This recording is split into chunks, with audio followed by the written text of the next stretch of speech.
Ever feel like your emotions just kind of hijack your whole day? Like one minute you're totally fine, and then the next, bam, you're spiraling back to this place of intense fear or It shame. can be so disorienting. Totally. And that's exactly what we're diving into today, those moments, those emotional flashbacks, particularly in the context of CPTSD. Oh, absolutely. CPTSD adds a whole other layer of complexity. Right. And to guide us through this, we're turning to Pete Walker's book, Complex PTSD, From Surviving to Thriving. We'll be focusing mostly on Chapter 8 today, but pulling in some extra insights from Chapter 9 as well. Walker's work in those chapters is so insightful, especially for anyone who's ready to move beyond just surviving and start actually thriving. I love that. Yeah. So whether you're dealing with CPTSD firsthand or you want to support someone who is, this deep dive is full of actionable advice. And honestly, I'm so glad to have your expertise here, especially because you're a clinical psychologist and as someone who's been through CPTSD and narcissistic abuse yourself. Happy to share what I've learned, both personally and professionally. Awesome. Okay, so Walker's not afraid to get right to it, calling emotional flashbacks amygdala hijackings, which, okay, sounds a little intense, but it's kind of accurate when you think about it. What do you think makes that analogy so powerful and what's actually happening in our brains in those moments? Well, it really is an apt description when you look at the neuroscience behind it. Our amygdala, it's like our brain's alarm system, right? Always scanning for threats. And when it senses danger, it triggers that fight, flight, freeze, or fawn response. But here's the thing. For those of us who've experienced trauma, especially in childhood, that amygdala, it can get almost like hypersensitive. Oh, wow. Yeah, it's like our brain gets stuck in overdrive, always on the lookout for danger, even when we're totally So safe. it's like our brain hasn't quite gotten the memo that we're not in that old unsafe environment anymore. Exactly. And then during a flashback, the amygdala basically slams that panic button, Hmm. flooding our system with stress hormones, even if there's no logical reason for it. And that's where the whole hijacking thing comes in. Exactly. That logical thinking part of our brain, the prefrontal cortex, totally overridden by the amygdala's alarm bells. Wow. So it's like our emotions are waving this giant close for business sign while our poor prefrontal cortex is trying to reason with a smoke detector that thinks the house is on fire. That's a great way to put it. And that's exactly why emotional flashbacks can feel so confusing and disorienting. Like, we know intellectually that we're safe and sound, but our body's reacting like we're right back in that childhood state of helplessness. Which explains why it's so hard to just snap out of it or think your way out of a flashback. Exactly. It's not really a thinking thing at all. It's a full-blown physiological response. Okay, that makes a lot of sense. So how can someone tell if they're actually having a flashback or just, having a regular bad day? Are there any telltale signs to look out for? Walker goes into a pretty detailed list in his book, but some big red flags are things like suddenly feeling small, helpless, like you're a child again, even though there's no reason to feel that way. Or maybe your inner critic starts going on overdrive with those harsh, judgmental thoughts that you just can't shake. Ugh. Which, let's be real, is like adding insult to injury, right? Yeah. It's tough enough to be hit with those intense emotions, but then to have this chorus of self-criticism on top of it, it's like your own brain is working against you. It really can feel that way. Unfortunately, that inner critic can be a huge part of what keeps us trapped in those flashback cycles. But we'll dig into that a bit more later. For now, I think the biggest takeaway is just recognizing those flashbacks for what they are. That's a huge step. Awareness is key, but what comes next?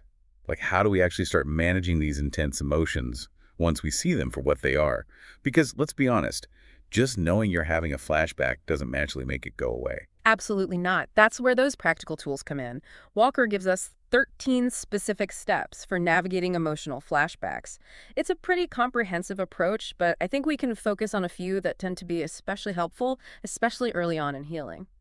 Okay, perfect. So out of those 13 steps, which ones have you found to be most effective for yourself or your clients in those moments where it's like, oh no, flashback happening?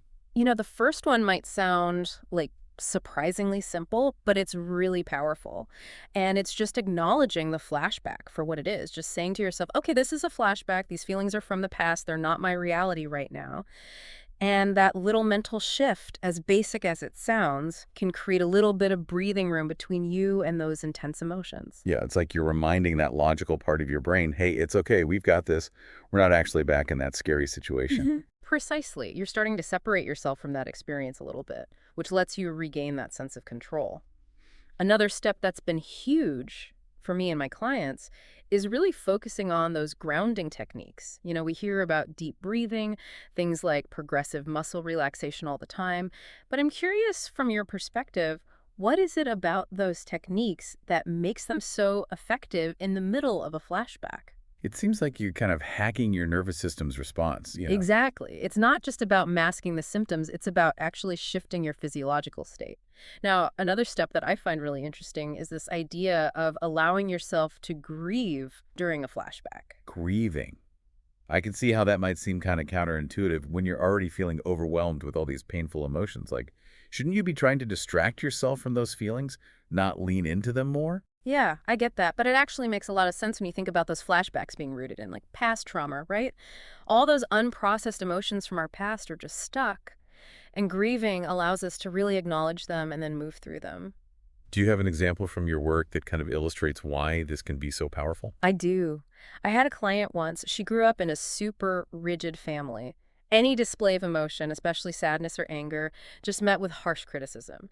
So she came into a session one day, clearly triggered, but she couldn't figure out why. We talked for a bit, and she started accessing some really early memories of feeling very alone and unsupported.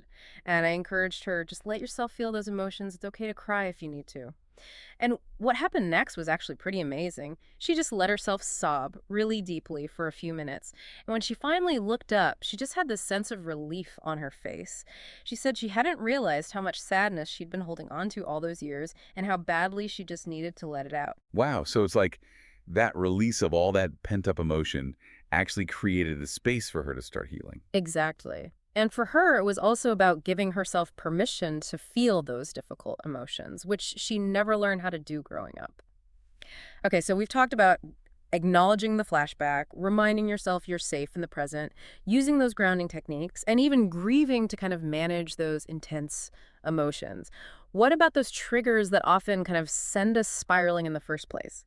How does Walker suggest we start to tackle those? I was just thinking about that. Like, how can we be more proactive so we're not constantly feeling ambushed by those reactions? Well, he makes this really important distinction between external triggers and internal triggers, which I think is super helpful to understand. External triggers, those are the more obvious ones, right? People, places, sometimes even smells or sounds that remind us of the trauma. Think like a song that was playing during a difficult time or running into someone who reminds you of a past abuser. Those can all just instantly put us back in that fight or flight mode. Okay, those make sense. But what about those internal triggers? What are some examples of those? And how can something that's happening inside of us trigger such an intense outward reaction? Well, internal triggers are often way more subtle and kind of sneaky because they come from our own minds, right? It could be things like negative self-talk, anxiety, even physical sensations like fatigue or pain. Those can all become triggers if they were associated with a traumatic experience in the past. And remember, our brains are constantly looking for patterns, trying to protect us. So even a totally harmless thought or feeling can send up a red flag if our brain has linked it with danger before. I see how that distinction between internal and external is so important. Because if you're constantly battling those internal triggers like that relentless inner critic Walker talks about, it's Yeah. like you're always just one thought away from a potential flashback. Exactly. And that is why learning to manage that inner critic is absolutely essential for, well, anyone with CPTSD or honestly anyone who struggles with an anxiety or negative self-talk. Walker actually calls the inner critic a flashback factory. Which makes sense. Because that inner critic is always whispering those worst case scenarios, those you're not good enough messages that keep us stuck in that cycle of fear and shame, which is like prime real estate for flashbacks to take root. So, in your experience, do you find that people tend to struggle more with those external triggers or those internal ones? It really depends on the person.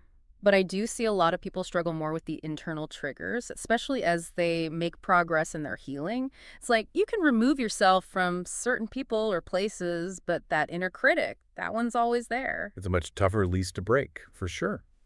So how do we start to evict that inner critic? What are some of the things Walker suggests for kind of quieting that voice and reclaiming our peace? Well, convincing that inner critic to finally pack its bags, that sounds like a whole other deep dive in itself.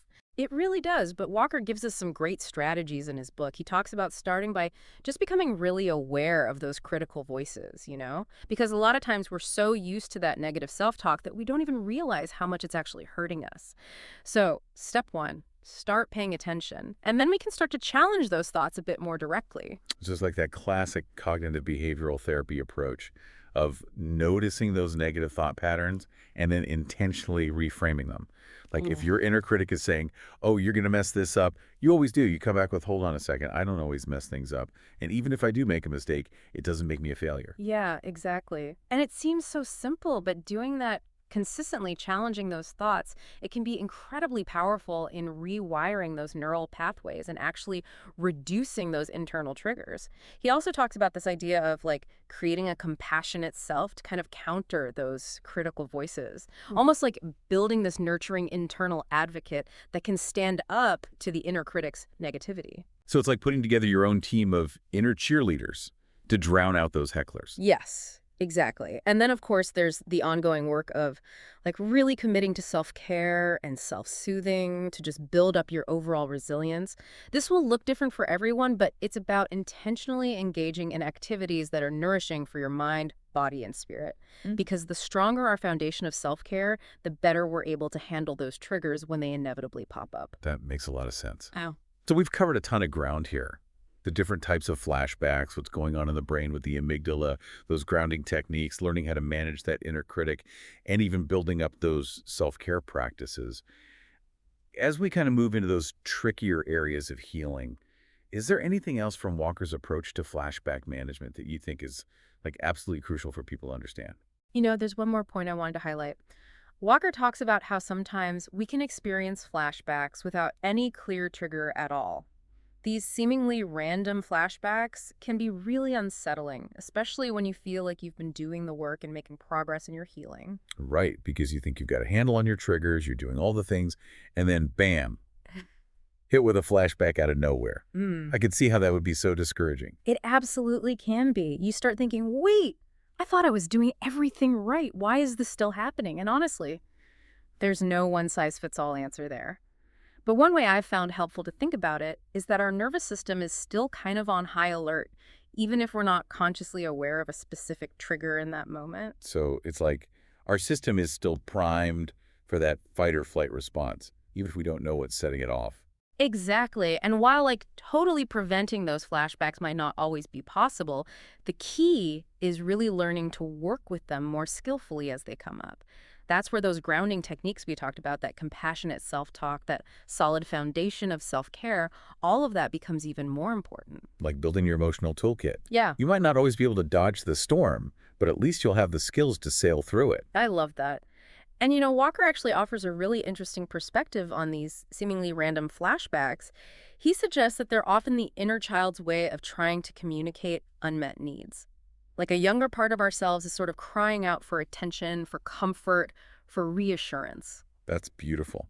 So instead of judging ourselves for having those flashbacks, we can try to look at them as opportunities for even deeper healing and self-compassion. It's almost like those flashbacks are these little signals to slow down, to listen to those younger parts of ourselves and offer them the care that they still need. Yes, 100%. It's about approaching ourselves with that curiosity and compassion instead of fear or judgment. Now, one last thing I wanted to touch on before we wrap up is that Walker also has a whole section in Chapter 8 dedicated to supporting children who are dealing with emotional flashbacks. That's so important because kids deserve to have tools to navigate those big feelings too. Absolutely. And they're often looking to the adults in their lives to help them make sense of it all.